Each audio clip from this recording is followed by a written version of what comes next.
What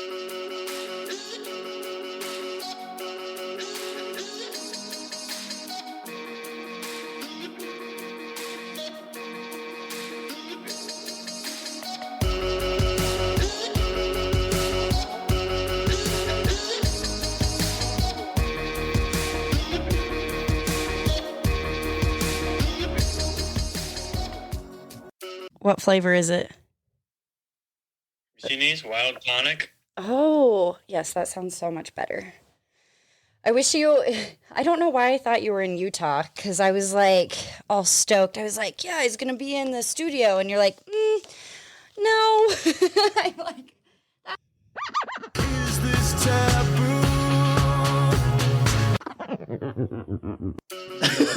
You know what this is.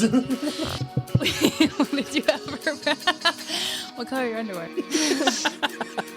They're crass and inappropriate. It's your trippy hippie Alicia jumping on the mic. I don't know if you can hear the theme song, but you'll hear it later. Yeah, I'm starting to feel this shit. Welcome to Hard Talks. Seduction. where the talks are really hard. I thought this was Flaccid Talks. This shit sound deep. Ring. This is Hard Talks. Hard Talks. Hard Talks. You're listening to Hard Talks with a blonde and a hippie. Brought you by Hard Talk Abduction. Hey, you guys, I'm so excited to be recording tonight. I am flying solo. Sarah had a prior engagement, but this is Hard Talks with a blonde and a hippie. I'm your trippy hippie Alicia, jumping on the mic from good old Utah. And we actually have the privilege of getting to record with Mr. Alex Harrison, all the way from Santa Cruz, California. He's a breath and sound practitioner and conscious design coach of Wild Song Regenerative via Zoom. So thank you for taking the time out of your crazy schedule and joining me this evening. I appreciate you. Yeah, thank you so much for having me. It's a pleasure to be here. Do you ever come? I know you've been to Utah, but how often do you get to travel? I travel a lot, actually. That's been my main. Like, I started traveling when I was young, and that's where I find myself mostly is when I'm traveling. So I love Utah, and actually went on a brother's trip there a couple years ago, and just it's just an amazing place. So. It is. It's gorgeous. There's a lot to do here. Before we get into it, you guys already know we talk all things controversial, difficult, wildly inappropriate, and taboo. Today is not going to be so inappropriate, but we are going to expand the mind a little bit. I recently had a breathwork session with Alex upon recommendation of a dear family member in whom he's helped tremendously. And that's putting it lightly. My session with Alex, even in the short hour that it was held, was sort of a personal revelation. And it kind of opened my eyes to a power within myself I had not yet discovered. Let me tell you. It might sound too easy or silly to some, in which might have a hard time expanding the mind, but it's freeing to anyone, especially if you struggle with anxiety or depression, or, we're all human and being human is really hard. And I really wanted to share part of it and introduce you all to him. So again, thank you. If you would, though, tell us a little bit about yourself and your practices. Explain to our listeners who may not know what a breath and sound practitioner and a conscious design coach is. Yeah, thank you. It's really awesome to hear how much the breath work in our session affected you, and then also with Amanda too. It's really mind-blowing, really, to see how fast transformation happens when we actually go within. And I think that's what the breath does. It takes us inward, and it allows us to receive a whole nother level of life experience, and it allows us to also let go on the exhale. So it's really cool to see that, and yeah, thanks for that introduction. My practices, the question, like, what led me here? Yeah. How did you happen upon this craft, if you will?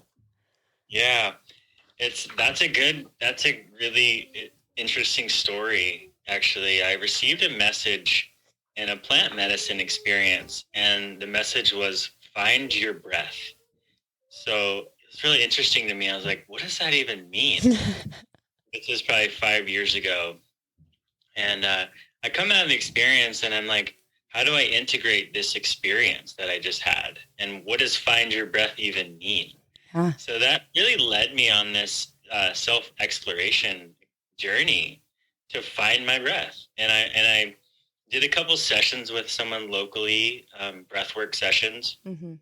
I remember my first experience going so deep, like just profound awakening. And he started playing singing bowls, and my whole body was just ringing. I mean, I could feel the sound just coming through my entire body. Just and vibrating every molecule. It was crazy. Yeah. And that really just opened me up to the possibility of like, actually, we have all this within us. How do we access it? So that led me to Canada to study with Robin Clements, Mm-hmm. who founded Breathwave International. And I spent a couple weeks there studying. And just since, I've just been really on this self-exploration of the breath and noticing it in different ways. And that's really the practice for me, is like noticing when I'm stressed, how my breath is constricted, noticing when I'm in a loving place and I'm flowing and laughing, how my breath is full, and just like I'm paying attention to all those differences, and just like I'm a nerd, you know. It's like I'm a breath nerd for sure. Like it's such an interesting part of life that we don't think about, right? Right. It's like the most important thing. It's almost it is a subconscious thing. I think when a lot of people hear breath work, my mom's like, oh, what are you recording about tonight? And I'm like multitasking a million different things. I'm like, oh, breath play. And she's like, really? And I'm like, no, not breath. Don't be confused. Breath work. And she's like, oh, okay. But I mean, it's something that's so natural, but totally, like you brought up that great key point. When I am anxious or stressed, it feels like my breath almost gets stuck right here. Like I can't do a full or decent, healthy inhale. It doesn't feel relieving in any way, you know? Yep. Oh yeah. If we notice it right now, like if you stop and just for the listeners to just check your breath, like check in with your breath, it's probably your belly probably feels tight and it's probably like not really flowing. But as soon as we bring our awareness there, it shifts. And that's the coolest part. It doesn't take long. And it's such a fast transformation. And that's what I love about it the most.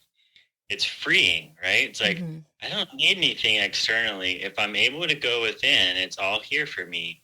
And it takes practice too, right? It's like, that's the thing is it does take practice. Absolutely. So you started your own practice in California, right? But you take clients from all over the country. Tell me what your practice is called. I said it in the beginning, but you tell me. And actually, I liked how you said it. I think you said wild song, which I liked, but it's actually wind song. Oh, I'm sorry. I mistyped that.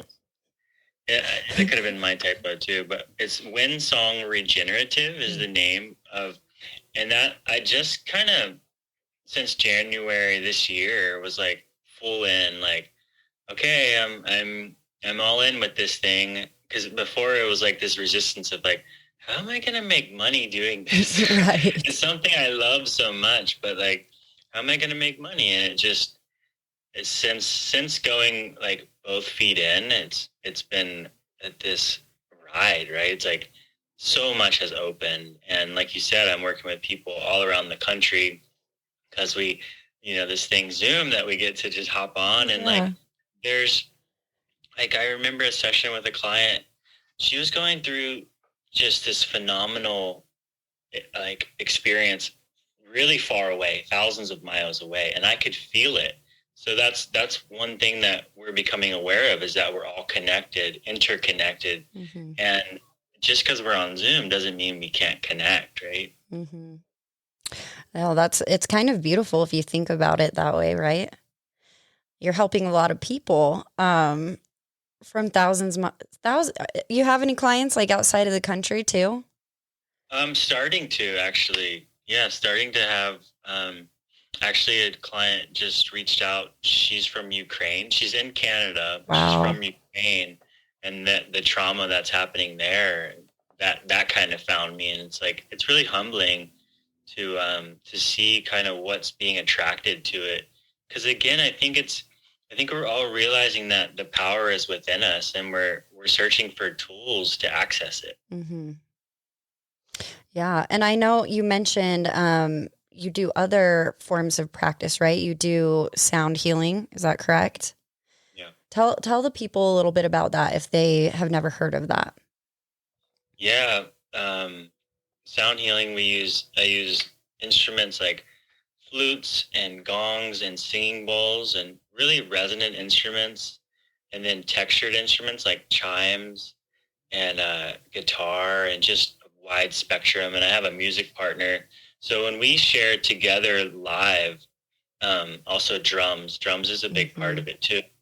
It's like this experience where it starts slow and it builds, and it follows the energy of the breath. So if we're doing a breath session, we start really slow, and eventually it opens up, and a lot is moving. You're creating this vibrational state within your body. So when the sounds accompany that, it just tends to open it even more, and you're held by the space of the sound, which I feel like, for me, sound is such a tool. It carries intelligence. It's made up. We're made of sound. Well, and also it goes back to music, all kinds of music. That is a universal language. It kind of lifts the spirit and moves the body and connects us. And I mean, I think that's really rad, but it's also a really ancient practice, isn't it? Yeah, very much so. Yeah, and I think the two combined are very ancient, and I'm discovering that not by knowing it. Like it's like, sure, we might. There's a concept of like, yeah, it's ancient, but when you actually experience it, you feel it on a certain cellular level that it just takes you further. Yeah. I mean, I think it dates back to like ancient India and China. And I mean, I feel like that art form has kind of been lost over time. You know what I mean?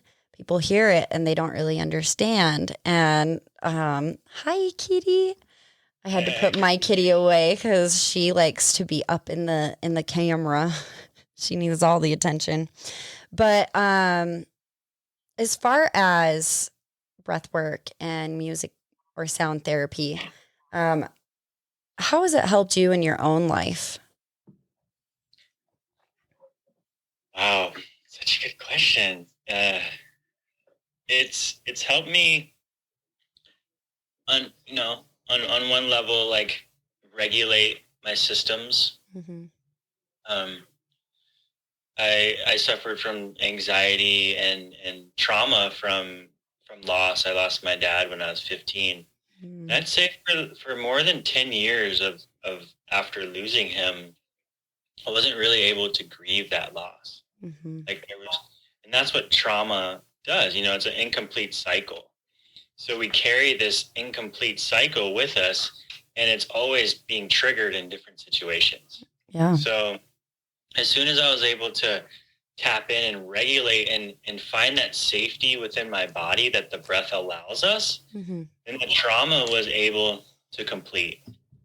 And that cycle, once complete, the trauma becomes actually a gift, because here we are going through life and having all these experiences, and we can either be the victim and say, oh, poor me, or we can actually do the integration work and just go, the only way out is really through.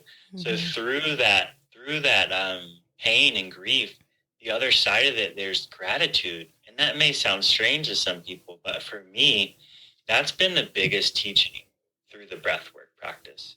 Yeah. Is like, sure, it feels good to be at the highest high, but that's not possible all the time. Right. You know, and with the breath, you notice it's like it's learning to feel without conditions. So something I like to say is it's not about feeling good, but getting good at feeling. Yeah. So for me to just feel what's present, it shifts, it moves, it's always dancing, just like life. Yeah. Life is constantly changing, and you have to kind of become comfortable with being uncomfortable. Feel it to heal it, right? Sure. And I think life is calling for a lot of us to find that resilience in ourselves. Mm-hmm. So we can have that stable ground and know ourselves really deeply, so we can share our gifts with the world. And that's the coolest part. So That's beautiful. me, yeah. It's beautiful. I mean, just in our one session, my aunt who recommended me, she did a whole month with you, right? Once a week. Yep, we did 28 days. 28 days. And I mean, just with her helping me practice and me having more of a conscious state of mind, it hasn't just helped me with anxiety, but it's helped me overcome heartbreak. It's helped me drink less, even though I'm having a beer now. Cheers. It's my Friday. I'm going to Chicago tomorrow, but that's a whole nother story. So cheers to me. But it's something that I have seriously noticed. I've noticed a difference in my mental health, and it's kind of riveting. Just, I mean, she has overcome so much too, and that's something down the road that I would really like to participate in, just because, gosh, I mean, you are there to help guide, but I've seen her help herself more than she has been able to in years. So I think that's really freaking rad. Yeah, it's really cool to see when people show up to it, right? It's like, Mhm. I'm really clear with clients, like, I can't do this for you. Right. I can support you and guide you, and I'm here to really witness you and like point to where you may not be looking, Mhm. and not in a direct way, but just by the reflection of just being there for you. And I think when we show up to it, because I recommend that you do the breathwork practice at least once a day for the 28 days, and that's a 15-minute practice. Do you recommend in the morning, or like, does it matter? Whatever feels best to that person. Yeah, we kind of talk about that in our first session. When does it feel right for you? Like, I get clear, like, do you drink coffee? I mean, all the things. When do you feel best in your day? And for me, it is nice right in the morning before any, just after my glass of water. To me, that's the best time. Just start your day off, right? Like, okay, I'm going to give myself the first bit of energy of the day. I'm going to give that to myself. Mm-hmm. That's just kind of starting your day. Like, yep, I need to serve myself before I can serve anyone else. Right. Well, and I think it kind of correlates with a guided meditation at the same time. You know what I mean? A lot of people have a really hard time sitting down, slowing the mind, just kind of focusing on that breath. But there is a true art form to meditation as well. And I think the breath work and that go hand in hand. You know what I mean? That really reminded me a lot of our session in the very end, when you were like, close your eyes, just feel it. I think you were like, imagine like your breath is like a geyser. You know what I'm saying? And so it's like when it goes up, in your exhale, it comes down. And I literally could feel a weight shift off my shoulders. And I remember I got emotional at the end, and I had goosebumps, and I was like, I don't understand this. Like, this is amazing. Why isn't everybody doing this? Right.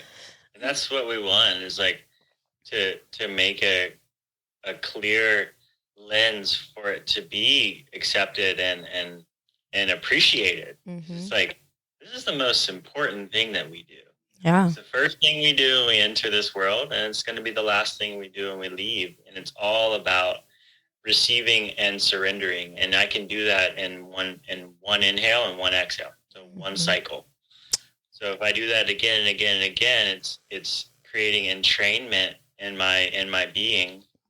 So it's a pattern that unfolds over time, and that's what the conscious life design is all about. It's about putting the patterns in place so they start to unfold and work with us and for us rather than against us. And it's for everyone because it's your breath. It's not like this crazy thing you have to go do and travel to Peru or whatever it is, that those are great too. But like, this is right here in the comfort of your own home, right now. And you can bring it everywhere with you. And it's free. That's something you said that resonated with me. Is like, think of this as a form of therapy that once you practice and you get good at it, you're self-aware, it's free. You can have that therapy anytime, anywhere. And it brings me back to one of my favorite quotes. Celebrate this chance to be alive and breathing. Because how often do we take for granted the smallest, most simple things? For sure. Moving forward, my aunt mentioned that you may be doing work with some youth. Is that so? Yeah. Yeah. In what regards? Tell me a little bit about that. We've already, I think you mentioned mental health. This month is Mental Health Awareness Month. So I'm working with, I'm contracted under my business, but working with a mental health, it's an online virtual, it's like, what do I even call them? It's like company? No, it's like me and there's therapists, and I'm under them as a creative arts practitioner. Okay. I'm not a licensed therapist, but with my training and credentials, I'm a trauma-informed breath facilitator trained. And then the sound comes in as I'm trained and studying under a lineage of song and medicine carriers from a lineage in Peru. So that's where my sounds come in. That's where I'm studying the sound. That's amazing. So those two weave together, and I'm working with kids, adolescent and young adults with breathwork. Like I'm on the schedule as a breathwork practitioner, which is amazing. Like that is amazing to see this being accepted in a therapeutical setting, which it totally is. Totally. But I think for a long time we've been resistant to that. So it's really cool to see. I work with them in groups, and just to see them. Some of the kids have a lot of resistance, and focusing on the breath is really hard. And I think that's for the listeners. That's common to focus on your experience, because your breath, focusing on the breath is like focusing really deeply on you. It may feel uncomfortable at first. You may feel more anxiousness because it's like, oh, wow, there's a lot there for me. It's intense. But really quickly, I'm finding that with the right care and not pushing it too far, too fast, it's all about slow and steady. It's like, let's gradually open this. Yeah. And over time, I'm seeing the kids show up in a different way, and they're regulating themselves. And I always tell them, like, teachers, wherever you are, if you start feeling anxious, tell whoever, your parents or your teachers or your friends, I need a minute. And they're going to look at you like, what do you mean you need a minute? And it's like, I just need a minute to check in with my breath. And that right there is going to be the difference between you having an anxiety attack or just feeling a little anxiousness and allowing the breath to regulate it, because it does. Well, and I'm sure that helps with a lot of anger too. You know what I mean? I feel like it's so easy to get wrapped up in the everyday, get consumed with the mundane bullshit, if you will, that we talked about this in my session. How often do we look inward? How often do we carve out the time to really get to know ourselves and, put in the time to figure out what that shadow work is and how we can alleviate some of that stress or trauma or anger or resentment or whatever it may be. I think it's really hard to look in the mirror and take accountability because there's always something else going on, right? We are easily distracted, and especially in this day and age, it's almost easier and a comfort to so many to stay distracted. So what would you say to anyone who's listening who might have a really hard time looking inward and taking the time to really feel themselves, if that makes sense? Yeah, I'd say that I understand. I understand from my own experience how difficult that may be, and a lot of times when we're suffering really and afraid of our emotions, I think that I think the system is designed to distract us. Mm-hmm. Like look around, it's like this whole paradigm of like time is money, Mm-hmm. and it's like, wait a minute, I'm going to challenge that. And this new thing I'm looking at is time is art. Mm-hmm. So what are you creating in your life? And that shift right there That's can beautiful. bring you inward and just say like, okay, where I'm an artist, no matter like we have this idea of art is like painting and music, and art is creating. So each one of us, every single person is a creator in their own way. So what are you creating with your time? And is there any space, just a little space for you? Are you curious at all about what's inside? Because just with a little curiosity, there's so much potential for subtle shifts. It's not about getting there fast. It's just about like bringing a little bit of awareness there, and over time that gradually grows. And I'm dropping some things I like to say, but another thing I would really like to say is wherever we place our attention, it expands. Mm-hmm. So like yi dao, qi dao, it's like where the mind goes, energy flows. So wherever I'm placing my awareness, it starts to expand. So notice that in your life. And our awareness is everywhere but inward. Yeah. And when we place it inward, it can feel scary and daunting at first.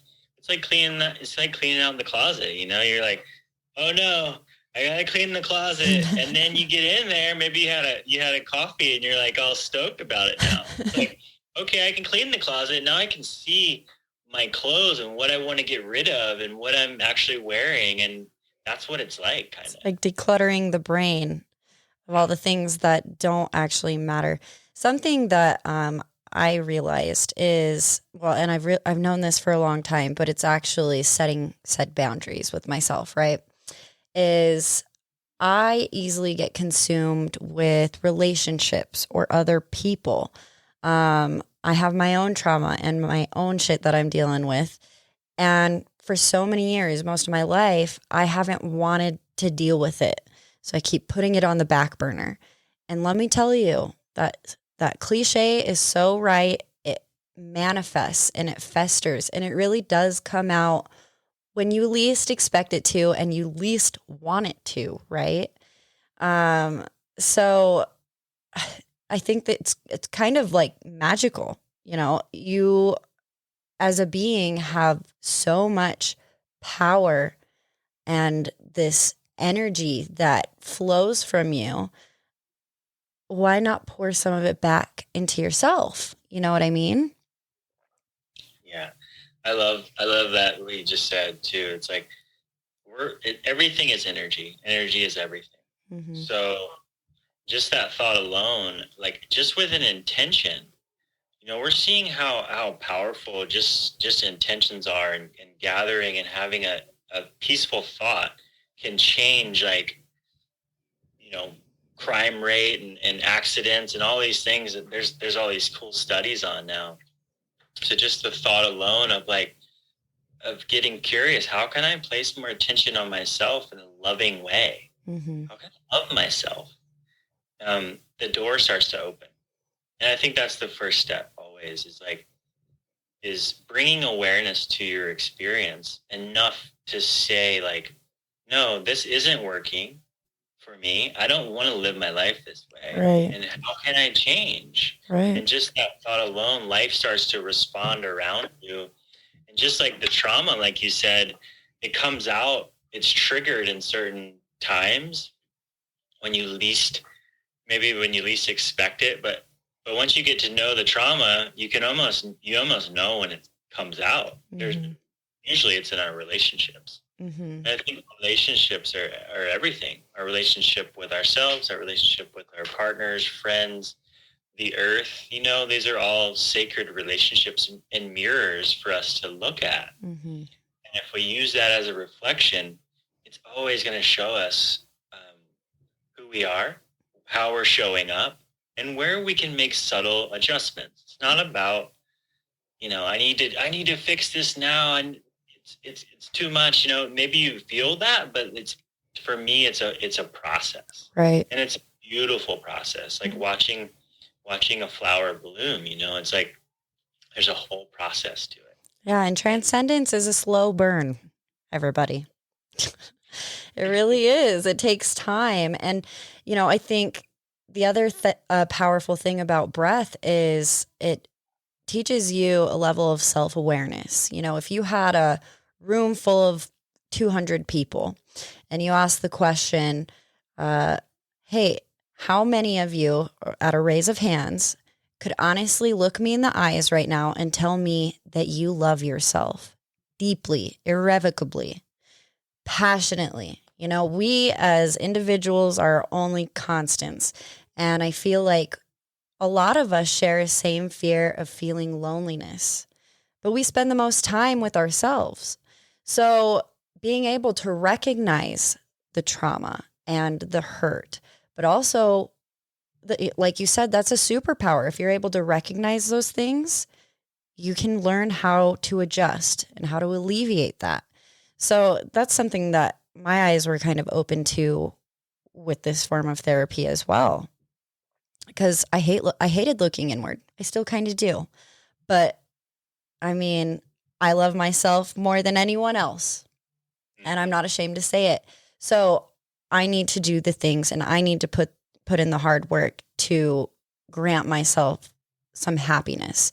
It does no good to mull over or beat yourself up over the past. It's hard to let go of things, but with this in practice, it has gotten easier, lighter. Yeah. Taking that awareness and bringing it inward, and remembering that our outer experience it's reflected, like the inner is the outer is reflecting it. It's like all the things that you're seeing in your life are just a reflection of you. Right. And I'm learning that. I was told that a long time ago, and I'm like, yeah, whatever. Like, I don't know. I can't say, I'm not one to just jump on the wagon and be like, yep, that's it. It's like, I need to try it on. I need to see, like, is that real for me? Right. And I'm starting to see that it is. So I could be upset and see a beautiful sunset and still be like, yeah, it was okay. Yeah. And if I'm in a loving place and I'm able to just see it as it is, the sunset's always beautiful, no matter what, because it's always unique and it's always changing. Yeah. And I think that that's the difference, is like just witnessing it as it is, and it just is. And it's hard to get there. It really is. And it's not like an arrival of like, oh, I made it there, now I'm good. It's definitely a practice that we continue through life, and life teaches us in this way. Absolutely. We have a few more questions, but I am going to probably have to call you back because I got the notification on my Zoom that I used up my free 30 minutes. So I might have to start the Zoom call over. Right. So I'll call you right back. Okay. Sorry. All right. Sorry about that. I don't pay for this app. I don't blame you. Something you brought up, which I thought was a really good question, which kind of ties into what we were just talking about, but I want your opinion, was why do you think people forget to breathe or stop breathing?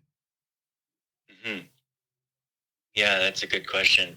Why why do people stop breathing well? It's like, to me, it's trauma mostly, stress, all forms. It's not just like it's like the loss of someone or a car accident or any sort of trauma that's occurred in your life that can hold this energy, and it's like this stagnant energy in you. It's not able to fully receive the breath. That's a big one. And then stress, in our environment, we're seeing just so much, there's so much toxins in our environment and stressors and Like it just chaos holds too. attention. Yeah. So I think those are the biggest ones, and the constriction, the bearing down that happens when you're in that state of trauma or tension. Mm-hmm. And just like imagine like a clenched fist. Mm-hmm. It's just like tight and it's hard to bear. And a lot of times we feel that on a level. I mean, I'm sure a lot of listeners, I do myself, when I'm stressed, I know it. I wake up from my sleep. Maybe I'm clenching my jaw. Oh, I mean, that's me. it's all throughout. Mm-hmm. Yeah. And the signs point to it. It's just, and then that, over time, that really starts to affect your breath pattern. Mm-hmm. Just to answer your question. Yeah.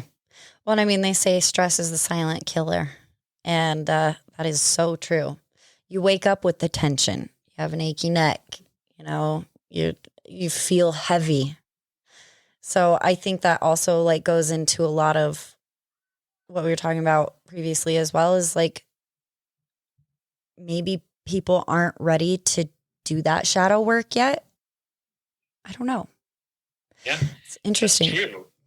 That's true. That's the thing that I'm really finding in my life is like, you can't force this on anyone. Mm-hmm. We all have to come to it in our own time. And when it's like, I've had enough.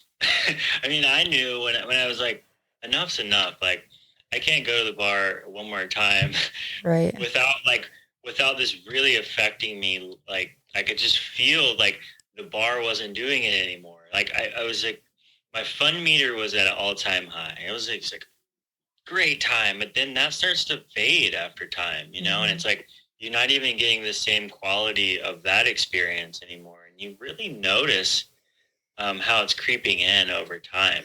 It does take time for it to. A lot of us can fake it forever. It's Yeah. like, I'm glad you brought that up though, because I have a fear of feeling left out. Truly. That's what my therapist has told me. And I totally agree. Because it's gotten to a phase in life where, I had kids really young and I felt like I missed out on this party scene. But then, I got divorced and I went out and I partied hard for a couple years, and it got to a point where it was like, I'm not doing this for the fun anymore. I'm doing it out of fear of feeling left out. And it's almost like you just feel numb. I don't feel happiness doing this. I just feel freaking numb. And so that's something I had to really look inward on and be like, well, I don't want to participate in something that isn't working for me anymore. At some point you get tired. You physically get exhausted to a point where sleep can't touch it. You know what I mean?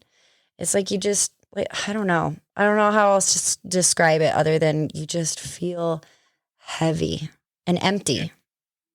and empty. Yeah, and you're tapped out, and if fear is driving, controlling the experience and driving the bus, it's like that you can only sustain that for so long. Mm-hmm. I think a lot of us live in that fearful state for a long time, and then, like you said, it literally starts to kill us. Mm-hmm. It starts to create these imbalances in our bodies that really can speak to us, but are we listening? Yeah. And I think a lot of us tend to resort to things that numb us even more. Mm-hmm. And that's sad, because we're here to feel, we're here to learn and feel, and feel all of it. It's not just about feeling love, although that's of course we want that, but like we've talked about already, the anger, all the different emotions are so powerful. And to me, it's about feeling them without the condition of needing it to be a certain way. Like when I'm angry and I allow myself to express anger, it leaves. It's like, oh, I'm angry. Now I'm not. Mm-hmm. It's not this anger that's built up and it's not allowed. And it's like shaking a bottle and opening it and it just explodes. Right. Well, and I think it's also because so often we ignore our intuition, right? We know what's good for us, but sometimes that's not what we want or what we think we want at the moment. And I mean, I can't tell you how many times in my life my intuition has been right. And I mean, feeling is the best part of being a human being, right? Even the bad parts, or even the hard parts. I mean, without our spectrum of emotion, what would life be? You know, it's all teaching us something. So, yeah. It's such a teacher, and it makes us who we are, and our unique chemistry and all the things we've been through are just a part of us. It's like I have this tree in my yard and I see where it's been cut, and it's just a part of the tree. It's like, and we still see the beauty in it. It's like, that tree is beautiful. We don't look at it and go like, oh, the limbs were cut. I don't like that tree. It's like, we have scars, we have pain, and that's a part of the story. Yeah.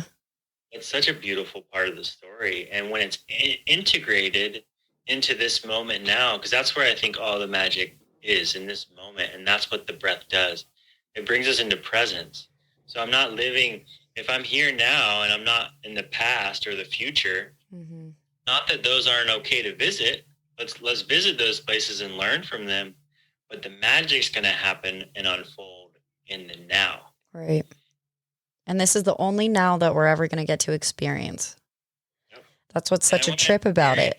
Again and again and again, because it's time. You move into timelessness, and you find that time's not actually linear. It's a spiral. Mm-hmm. So all the lessons keep coming back, and they come in waves. So like, okay, the next time that lesson comes, I want to be more aware of it. And I think that's when we really start to grow pretty quickly, is when we can recognize it and respond to it rather than react. Because the child in us, the shadow comes up and we react, and we like go into this, sometimes kicking and screaming fit. And then maybe the next time, if we're doing our personal work, maybe the next time we're able to respond to it consciously. Like, oh, I see that. That's that thing. I did that before. How can I do it different this time? Yeah. It just makes me kind of, go ahead. Sorry. Yeah, that was it. Yeah. No, it just kind of makes me laugh at myself, because that goes back to my intuition, right? Like, you hear that little voice in your head and you're like, oh, I know I shouldn't do it, but I'm going to do it anyways. We talked about that. My dad would tell me this all the time. He's like, there's two doors in front of you, two paths ahead of you. There's the easy one or there's the hard one. Which one are you going to choose? Choose wisely. And I'm always been that person, that kid even, who's like, well, what's behind the hard door? And he's like, that's not the fucking point. You're supposed to pick the easy route. But if we didn't take the road less traveled, if you will, I mean, it's our experiences and our traumas, or, everything in combination that makes up the fabric of our lives and interconnects all of us. You know what I mean? Sure. It's wonderful. It's so great. I'm with you. I like to push my edges, and like, easy or hard, I'm like, I want to know what's around both. I want to know what's in both, and I want to experience life on the whole spectrum. Mm-hmm.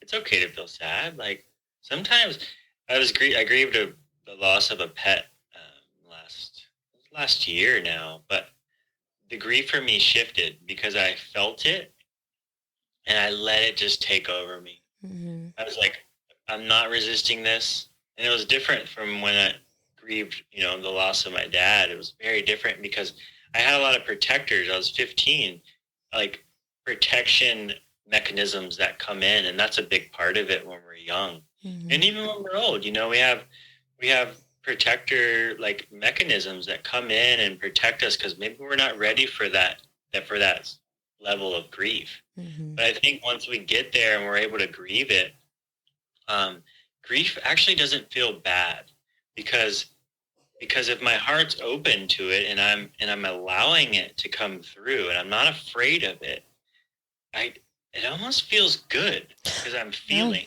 Well, that's where that cliche comes in, right? It's better to have loved than to have lost, because at least we had that wonderful experience. Like, it's easy to hurt and obviously everyone, should grieve in their own way, especially over a death that's, deserves some time of grief. And there's no like timeline for healing either. But what I'm saying is like, you'll always have that time with that person or with that pet or, in your life. And if you look at it kind of like that, it's beautiful.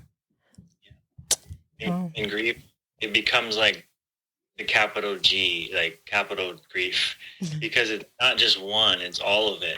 We grieve loss, and every day there's some sort of loss. I think that's what we're most afraid of is death. The death of not only ourselves, but those around us. And we're afraid of change. And I think I've been looking at that in my life. And I tend to look to nature for the example. I study permaculture too, which is really about studying nature, and we are nature in fact, so it's like watching the cycles of nature and the seasons always changing just reminds me of the impermanent nature of all of it. Mm-hmm. It's always changing. So if I can adapt and move and shape and bend and kind of be like the river and just flow with it, then life the experience is way different. Yeah. Do you practice a lot of your breath work or meditation in nature? Yeah. Yeah. Yeah, absolutely. And I do a lot of workshops in nature. Mm-hmm. I think it's just to me, it's one of the biggest missing links in this day and age is our disconnection from the natural world. And like, I like to walk barefoot and just like, just feel the different places. I grew up on a little island off North Carolina. I'm just such a beach person. Mm-hmm. Like listening to the waves and like, seeing the trees and the forest. Yeah, it inspires me. Yeah. Well, and it's kind of funny, like little side tangent is that was my identifier as a kid. And even in high school, I never wore shoes anywhere. And most people didn't understand it. I was like, no, it's like freeing. I am connected to Mother Earth right now. Even if the grass is dead, like I could walk outside and feel the sun on my face, my skin grounded to the ground, and I feel peaceful. You know what I mean? I feel connected with myself. And it's kind of funny. My dad even calls me flower. He always has. But I totally relate to that. I totally understand as to why. Sorry if you guys can hear my little boy's upstairs and he flushed the toilet and my pipes are really loud. So we'll probably do like a background noise reducer and editing. I don't know. We'll see. But moving forward, this is just like a side thought that I had. If everybody opened up their minds to breath work, meditation, sound therapy, or all the above, do you feel like the world would know a little peace? Like, I know that's a loaded question, but I really feel like if you're at peace with yourself, you grow more empathetic and compassionate towards your fellow brother or sister, Yeah, to all your relationships. And I think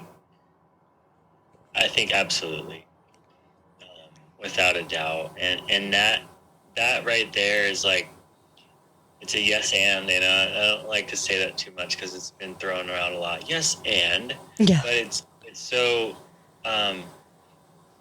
You speak about relationship, and when you go within and you open up through the awareness of the breath and then sound, you know, accompanied, and those are two portals. You know, it's like those are frequencies that we're tuning to. It's like a guitar. I'm tuning my guitar to a certain frequency to nature, and in the relationships. So we open ourselves and we feel way more, which can be really hard. And I think in the beginning, I didn't have the correct. I was kind of on my own. I didn't have the teachers to hold that space for me to show me like it's all okay, because a lot of fear starts to come up because you see on a different level and you feel on a different level. So very empathetic. You know, you're like, oh wow, I feel the devastation happening to the earth and to humanity in this moment right now in time that we're here to witness this. And it's hard. It's so hard, but that's where the grieving comes in, and we're grieving lost. We're grieving like Elliot, hold on. Elliot wanted to be a part of the show, but he pulled you down. It's okay, baby. It's okay. I have 3 more questions. But I want to know what the right and left start with. Right starts with an R and left starts with an L. Good job. Sorry, guys. These guys know Elliot well. Oh, yeah, he is amazing. And that's something that's actually a good topic. I'm kind of glad that he came down for a second because, hold on one second, sorry. I feel like insecurity and embarrassment, if you will, starts at a really freaking young age. And that's something I've learned with him. You know, he's 5 years old. He starts kindergarten in August, and some days he'll come home and be like, this girl was mean to me because she said I can't play with dolls, or this boy was mean to me and we're not friends anymore because we couldn't share. And it was a good reminder to me that, you know, these core feelings of, you know, insecurity or even some trauma stems at such a young age. And so I've been trying to practice some breath work with my 5-year-old. And I've seen a tremendous change. Just when was our session? Like a month ago? I mean, every morning we wake up, he has his toast, his orange juice. I'll be like, what are our positive affirmations for the day? And I'll be like, I am nice, I am smart, I am silly. And then I'll be like, okay, take 3 big deep breaths, because he doesn't quite have the patience to sit there for a whole 60 seconds quite yet. But after that, you know, I've noticed a huge shift in tantrums or frustration. And I mean, I guess I have to commend you for that, because it's something that I never practiced myself. And after one session, I was like, this is something I need to actively put and play into my own life and my little human's life. So, I mean, do you work with any small kids? Like the youth that you work with, what is the general age there? Right now, youngest is like 10 or 11, but That is pretty young. I would like if you came to me and said I would like to, it would be like, let's do a session together where like we're all kind of forming like a little bond, you know, of like, I recommend this, but it sounds like you're doing really great. It's like just a few breaths, and we're not going to want to, 5-year-old, we're not going to want to push them into like a 30-minute breath session. Right. I don't want to overwhelm him. They don't need that. They're so young and innocent, but you know, the trauma starts, I'm going to say there's a lot of birth trauma that we carry. And then also what I've found in some of my other experiences are like, we're carrying trauma from different lifetimes, right? It's like we don't actually know where it's coming from. It's ancestral. It's coming from the collective of humanity. There's so many traumas in the field. Mm-hmm. And if I open myself to feel, I'm going to feel them. Mm-hmm. And it sounds like with you, you're like, you're one of those people where you received the message and you went into action. And that's so beautiful because we need that. It's like, receive the message, get the message, and then go share it. Share it with your Well, it's kids, almost share it. easier for me to hear it from someone else, right? Because I have a painful level of self-awareness. Like, I know I'm making a bad decision. I know I shouldn't be talking to this person anymore, whatever it may be. And yet I continue to do it, even though my intuition is screaming at me. It helps to have some positive reinforcement from someone else sometimes. And I think that's why I took your practice so in stride that I was like, no, this is dead on balls accurate. You know what I mean? Like, I feel like everybody needs a little taste of this, some empowerment.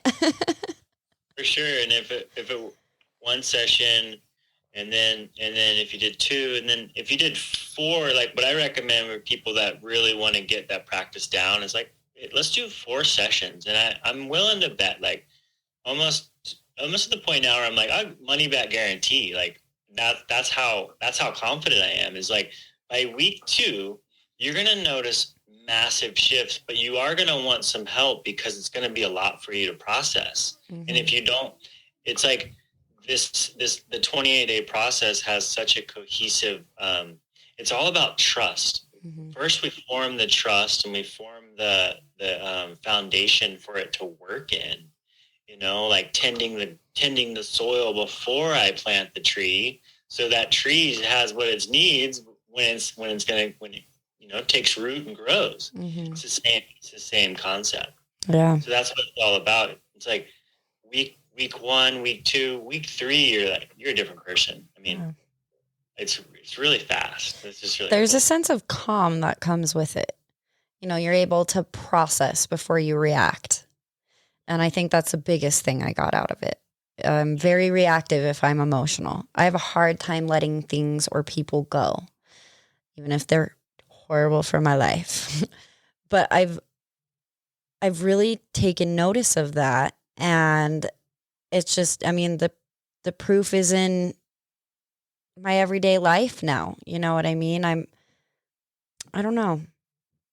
It's a profound thing for sure. And it is fast. And so, I would highly recommend, being consciously aware and just like you said in the very beginning, those who are listening, where's your breath out right now? How are you feeling right now? Take a moment to look inward, and accept it. You're meant to be feeling that right now for some reason. Yeah. And let it be. Mm-hmm. If you're getting that ringing, like this rings true for me, the intuition, you feel that intuition of like, this could be for me, like follow that, not just to say like with me, but with anyone. Notice how life starts to respond around you when that awareness comes in. It's like, it's like seeing a new car that you're like, oh, I've never seen that car. And then the next day you see it, and it's like, now it's in your awareness. Is it coincidence? Is it synchronicity? Call it what you will, but it's in your awareness. So you're paying more attention and you see it more. Yeah. I want to buy a Toyota, whatever. And now I see them everywhere. It's funny that you way. See the flaws of them and you see the beauty, it's like, you see it all. Yeah. Yeah. So we have about 12 minutes left here. I really quickly wanted to ask you, because I know you're part of a lot of different workshops. I know you've mentioned that throughout. Tell people a little bit about the other forms of therapy you have found helpful, like through medicine. Yeah. Yeah, I have medicine path, it's changed my life in so many ways. And I think before I even found breath work, it was there for me to kind of like, was guiding me. And and it takes a lot of courage too. It's not a path that every person's going to walk down. I think those that are called to walk down it, I'd say we're unique. Yeah. For sure. Yeah. This is not easy.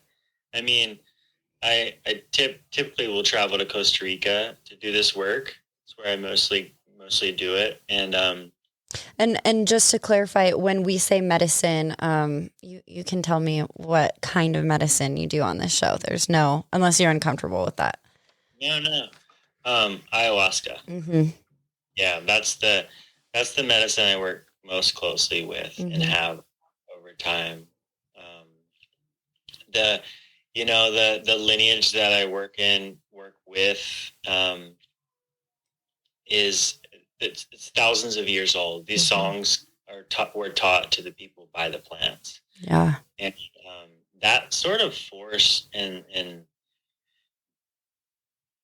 stability, it feels like such a held space, because all of that wisdom and all of those years of honoring that sacrament are with you. And now you're carrying that through certain songs and your way of life. The medicine starts to work through you. And that's the difference between like where I used to be like, oh, I need more medicine. I need more medicine to feel this feeling. I want to feel this feeling. Because if you come out of your retreat and you're at an all-time high, you're like, the retreat may have been really challenging. Your experience may have been challenging, but it just works. And it starts to work through you. And so now what I really am clear on is like, you are the medicine, actually. And the medicine reminds us of that. So there's so much that goes with it. And nowadays you're seeing medicine being poured everywhere by who knows who. And it's like, all I could say is like, be careful, be really mindful of how you're moving forward in that way, because there are a lot of opportunities too, and they're not all good. Right. And I mean, this is like you said, 1,000-year-old ritualistic, beautiful, administered workshop. I mean, there's a lot of things that go into it, I'm sure. What does a typical workshop look like? Well, I'm just going to steer more into like full ceremony, like we do like 2 nights, sometimes 3. And then maybe it's a weekend retreat with 2-night ceremonies, or maybe it's a week-long retreat with 3 nights of ceremony. And there's days off in between. There's integration circles with people offering breath work or whatever's there, whatever people want to offer.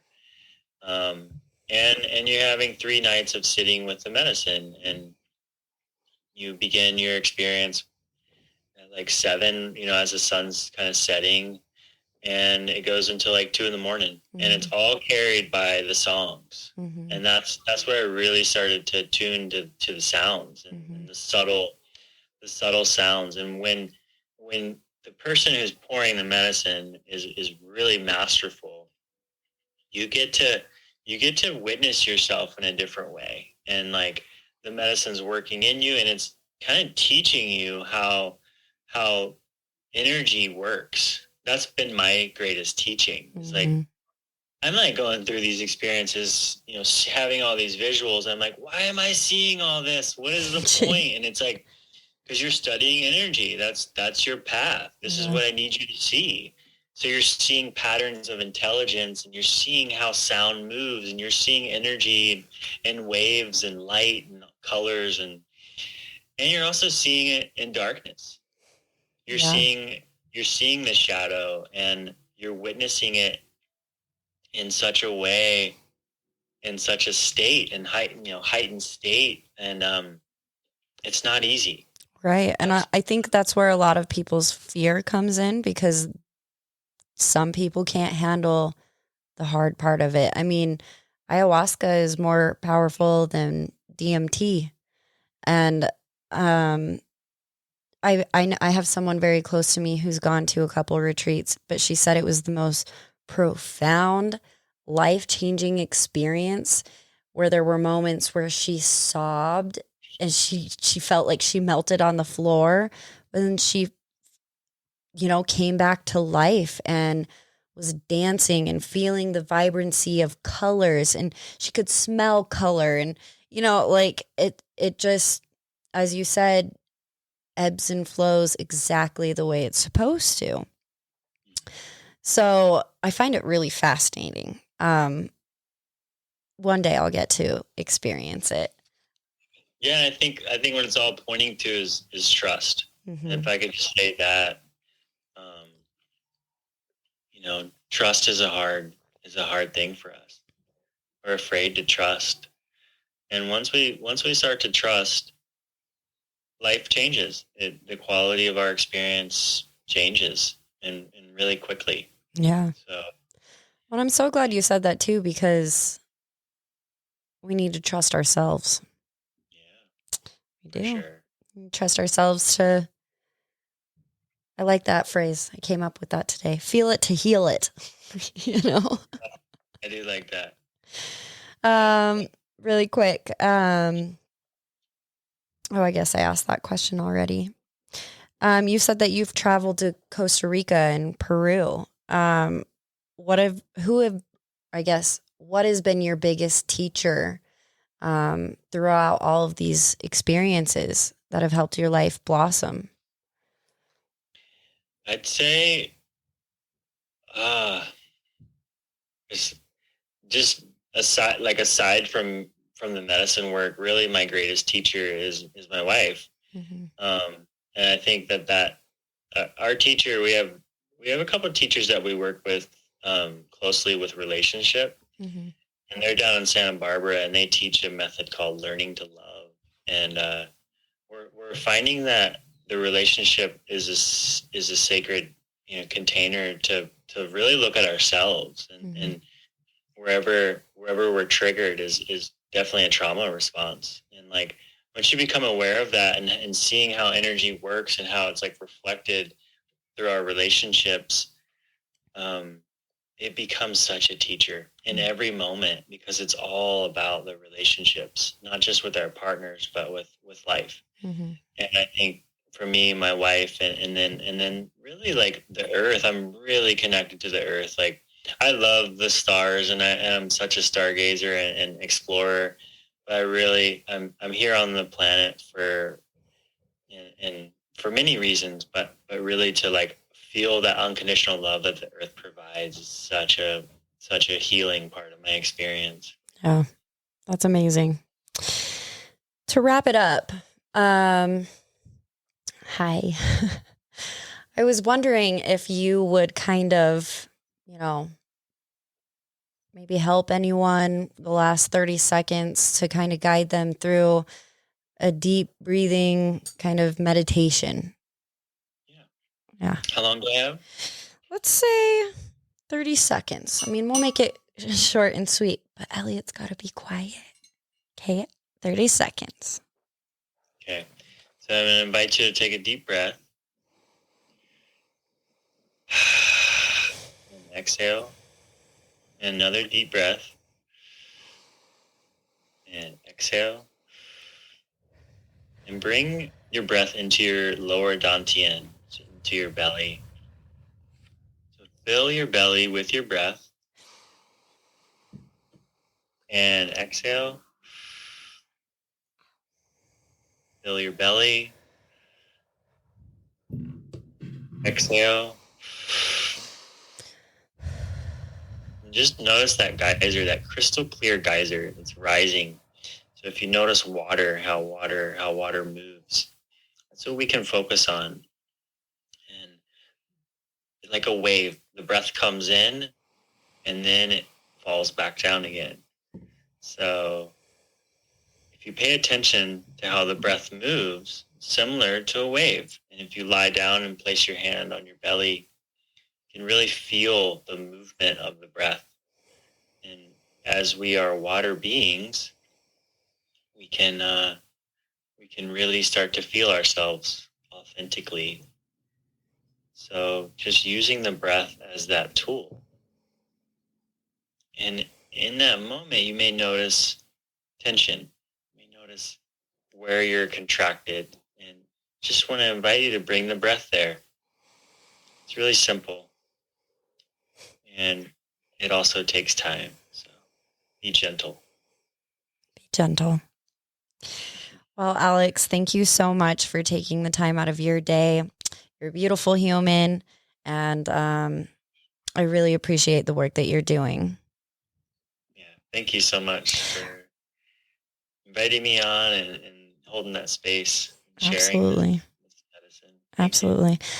Is there anywhere on social media or anything that people could find you, or if they're interested in making an appointment to maybe pursue some sessions with you, where they might be able to find you?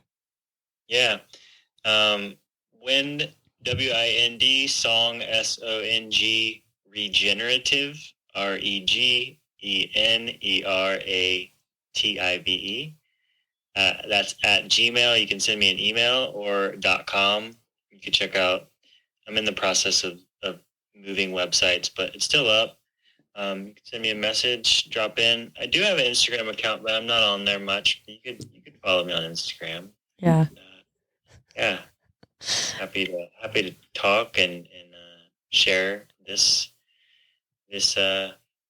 practice with anyone. Awesome. Elliot's getting antsy. He's pushing my buttons. But again, I thank you. If you want to give us a follow, we are on Instagram and Facebook at Hard Talks with BNH. You can also find us at Twitter at Hard Talks with B1. And that's it for us today. So much love, you guys. Much love to you. Have a good night. Good night.